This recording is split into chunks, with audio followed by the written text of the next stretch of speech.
believe that women are disproportionately, as a sex, disproportionately destroying this country. And I also believe that it is enabled by weak men. So I want to be very clear. I'm not attacking women. I'm attacking both sexes.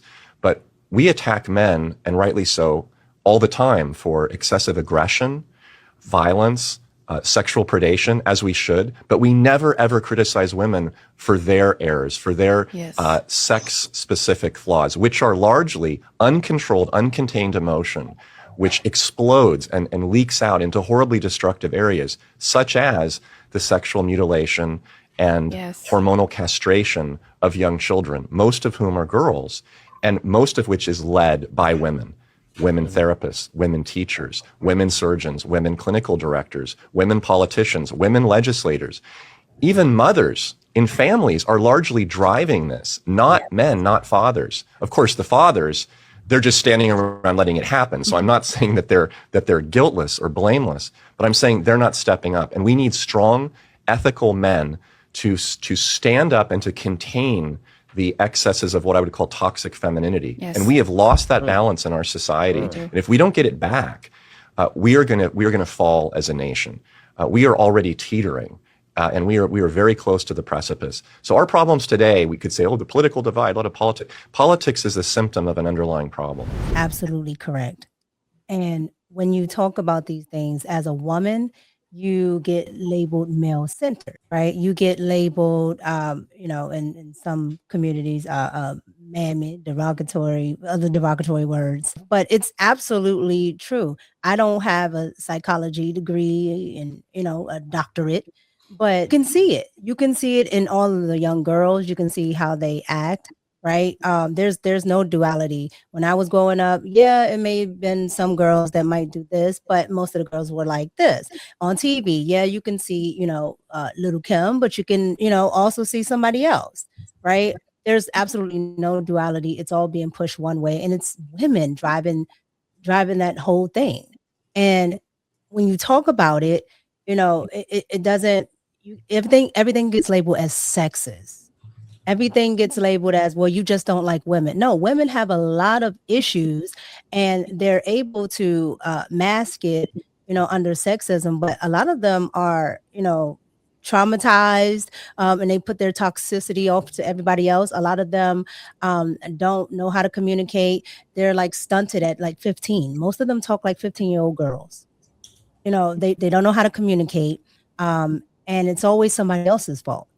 And then when you make women accountable, now they want to retreat to I'm the weaker sex, but they put themselves forward as if they're the dominant ones. And then when they have to, hold the crown, now it's, I'm just a woman, and I want to lean on the fact that, I'm emotional, but you don't want to let the non-emotional being, take control or take charge, because then that's the patriarchy. And it's affecting our boys, but more so, I will say this, Wise. I think also it's largely in part of men. And there are so many men that, just like, white people, they don't want to be seen as racist. There's so many men that don't want to be seen as sexist. So they don't say anything. They know it's wrong, but they don't say anything. And I'm just in the mind frame of you gotta put your foot down. You got to put your foot down. And some men are like, well, if I do that, I will get seen as, I'm trying to dictate what women do and be in charge. And I'm like, it doesn't matter, because at this point, these women are out of control. That's the reason why we're talking about things like that, because the men are allowing those white liberal women to go in there and just say whatever, instead of looking at it as this woman has a family unit with her husband, whether she believes what he believes or not. She has a family unit with her husband, and they want her to go against this man. They want her to go against her foundation. For what? People that she doesn't know, and viewpoints that she may or may not even support. It's just, it's absolutely disgusting. And I do think he's absolutely right. That psychologist is absolutely right. I'm there with you. I think it is liberal women.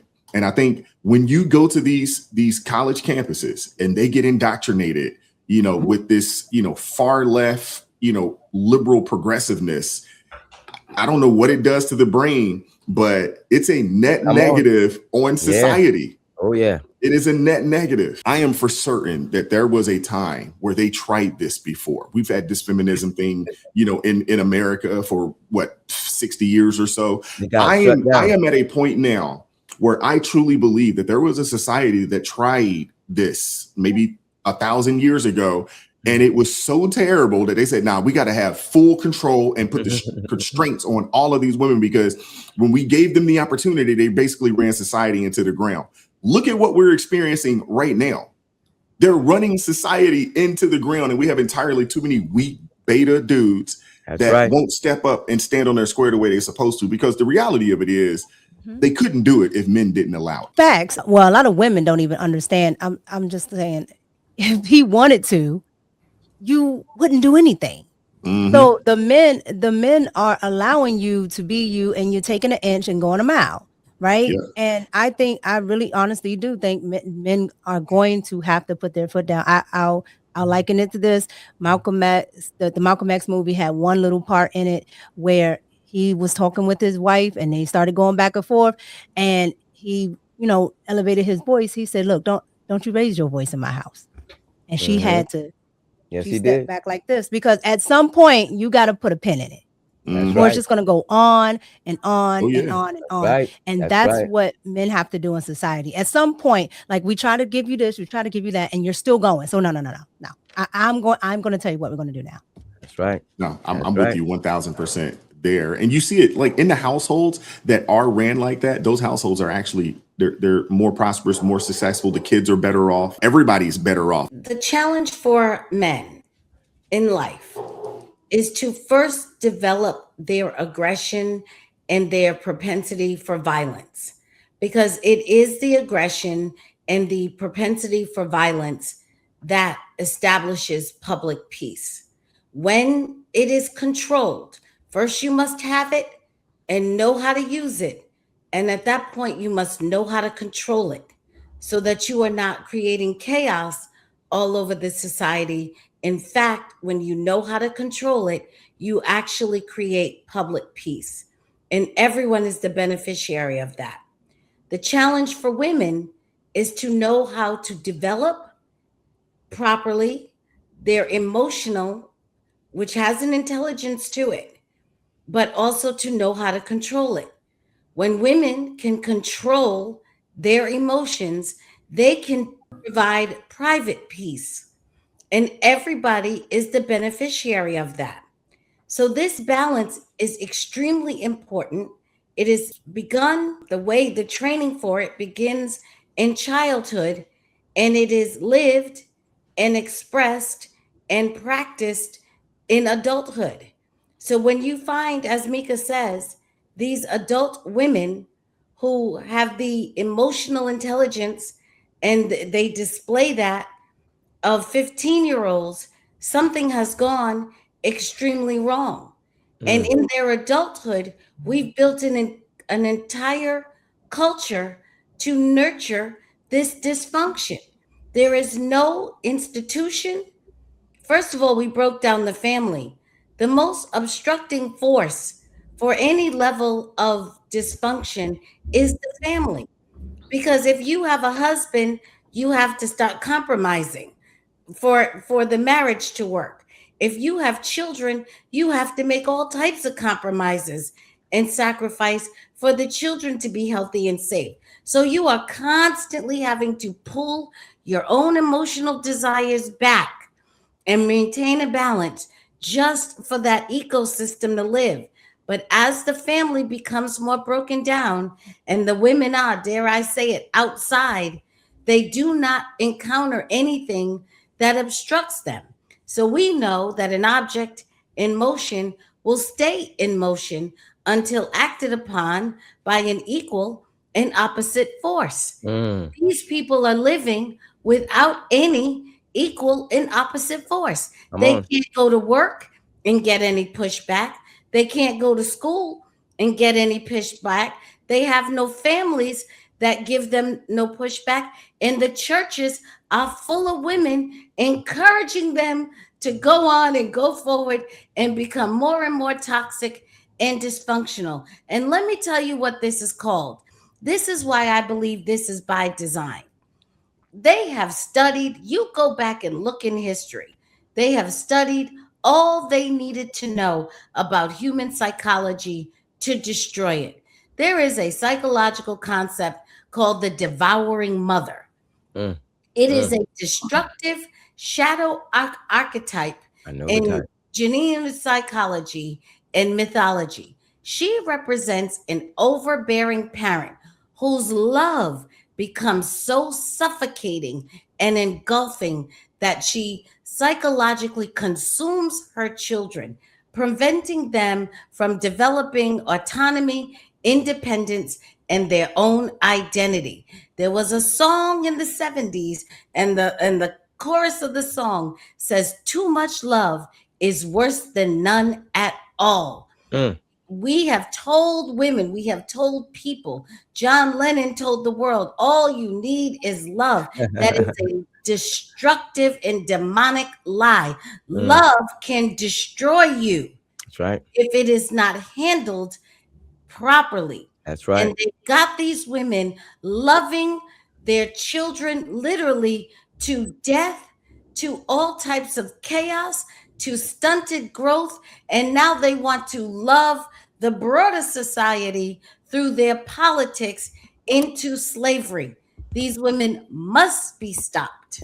Well, I like that term, toxic femininity. First of all, I appreciate that. I got to use that more because it certainly is toxic. But I want to add a caveat to that, that it is not just feminine, it is also masculine. There is some toxic feminine masculinity. And the male liberals are just as bad as the females. And I don't think that we should give them a pass. The fact that women liberals are able to accomplish what they accomplish is due to the stupidity and the limpness of male liberals. So I thank God for attacking both of them. I don't think that neither of them should be given a pass. I also want to say that it is important that we keep stressing that this is not all women. There are some great women out here in our society that are doing great works, women that know how to control their emotions. They are not all loose. They are not all unstable. And we need to celebrate our strong women like the three women that's on this panel right now. Come on, y'all. We need to celebrate our strong women who are stable because they are the ones that are going to help us as a society survive the madness of the liberals. I really do believe that. And so I thank God for people standing up and exposing this liberal craziness. It's very important that we do this on a regular basis. We cannot let them speak and not be responded to. No, you're absolutely right, Minister Danzel. And it's unfortunate because if they get their way, they would destroy the nation, Yes, as a whole. Look at it across the country, everywhere that they're in charge, and they're putting they put their theories into practice. Come on, talk about it, brother. It's terrible. Yes. We have destroyed Europe. Seriously. Yes. Oh man, they've done a number on Europe. They've done a number on Europe. And Europe's kind of the testing ground to see, if it could be done here. We won't know parts of it.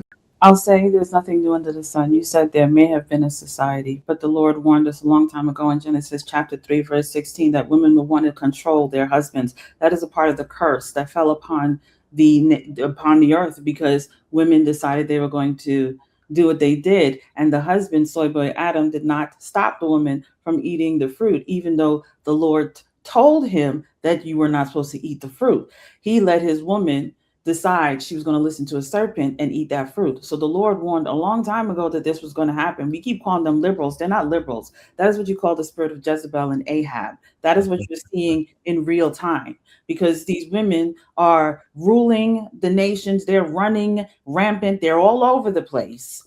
And the men are like the soy boy Adams or the Ahabs. One minute they want to act like they're in charge, but the next minute they're crawling up in their bed crying because they can't get neighbor's lot. They want neighbor's lot. This is what you see all the time in society. The Lord said in Isaiah chapter 3, verse 12, youth oppress my people, women rule over them. My people, your guides lead you astray. They turn you from the path. And that is what we're seeing today, where women are running rampant.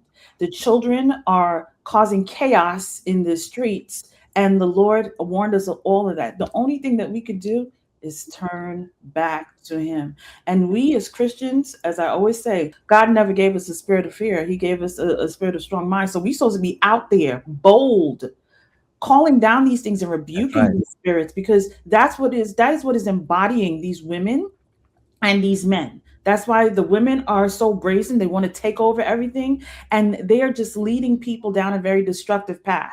That's exactly what it is, toxic femininity, because that is spiritual. And when we start looking at things from a spiritual realm, we will understand what we are fighting, and then we know how to fight it on our knees, calling on our Heavenly Father to rebuke every bit of that and remove those horrible spirits that are running all over the place. Because again, as y'all pointed out, it's not just here in America. There's a reason why it's not just here in America. It's everywhere, because that is a spirit that is doing what it's doing. If you want to know a scripture that tells you what the result is if you let this run rampant without being checked, in Genesis chapter 6 verse 5, the Bible tells you is what caused the flood. Every imagination of the thoughts of man's heart was only evil continually. It doesn't get better; it gets worse. As long as you let it go unchecked, it'll get worse and worse until it has to be dealt with. So you don't want to wait to get that far. No, you're absolutely right, Minister. I mean, we're experiencing it though, right? When you look at, a lot of these cities out there that are liberal led, the Baltimores, the New York Cities, the Chicagos, the LAs, we're seeing it. You're seeing it play out firsthand. More and more, deteriorate more and more. It's just Do you know right now in LA, the home invasions are just so crazy. Like the cops just basically tell you, don't even call us because we're not coming. And I'm not talking about burglaries. I'm talking about you're at home. They kick your door in, lay everybody down and rob you while you're at home. Yeah, and people want 4 more years of that. It's crazy. What are your thoughts about any of this? Hit the like button, share the video, subscribe to the channel, turn the notifications on to all so you never miss an upload. Consider joining the ARP family or buy your brother a coffee. That link's in the description box below. Join us Tuesday, Thursday, Friday, 9:30 a.m. Eastern Standard Time for ARP in the morning. And as always, keep God first. Stay prayed up. We'll catch up with you guys next time. Peace. It is God who arms me with strength. Yeah, I'm battle ready. He trains my hands for battle. My heart stays steady. But thanks be to God, he gives us the victory. Through my Lord Jesus Christ, fear can't live in me. I was down to the dirt, red clay on my shoes, old pain in my shirt, oh so bruised. In the Lord hit my chest, kicked air from my breath, put power in my step.